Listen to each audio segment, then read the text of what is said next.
আমরা যারা নতুন ক্রিয়েটর রয়েছি অনেকের মনে প্রশ্ন যে ফেস ছাড়া বা শুধু ভয়েস দিয়ে ভিডিও করলে কি মনিটাইজেশন হবে কি না।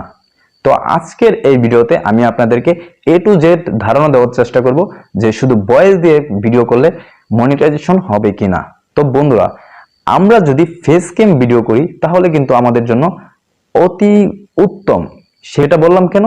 কারণ আপনি যদি ফেস ভিডিও করেন সেই ক্ষেত্রে কিন্তু আপনি লাভবান হবেন। আপনার একটা ফেস ভ্যালু সৃষ্টি হবে ইউটিউবে, যার ফলে আপনার চ্যানেলটা যদি কোনো সময় ডিলিট হয়ে যায় তাহলে আপনি পরবর্তীতে একটা চ্যানেল খুলে খুব তাড়াতাড়ি গ্রো করতে পারবেন। কিন্তু আপনি যদি শুধু ভয়েস দিয়ে একটা চ্যানেল খুলেন তাহলে কিন্তু আপনার গ্রো করতে পরবর্তীতে অনেক সময় লেগে যাবে। তো আপনি যদি ভয়েস দিয়ে ভিডিও করেন তাহলে আপনি কিন্তু মনিটাইজেশন পাবেন, কিন্তু কিছু শর্ত আছে, যেমন রোবোটিক্স ভয়েস সেটা কিন্তু অ্যালাউ না। অর্থাৎ আপনার ভয়েসটা এডিট করতে পারবেন ঠিকই, কিন্তু রোবোটিক্স যে ভয়েসগুলো আছে সেগুলো কিন্তু ইউটিউব অ্যালাউ না। সেইগুলো রোবোটিক্স ভয়েস দিলে কিন্তু আপনার চ্যানেলটা মনিটাইজেশন হবে না।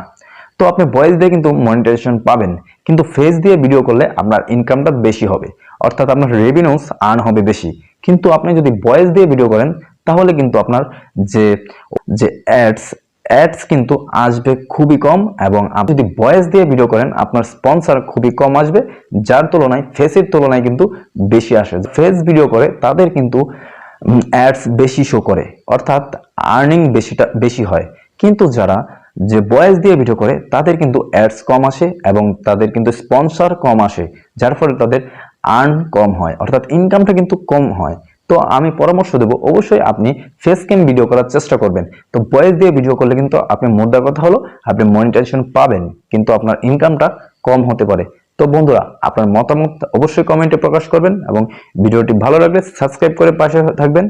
অবশ্যই দেখা হচ্ছে নতুন কোনো ভিডিওতে নতুন কোনো টপিকস নিয়ে। সেই পর্যন্ত ভালো থাকবেন।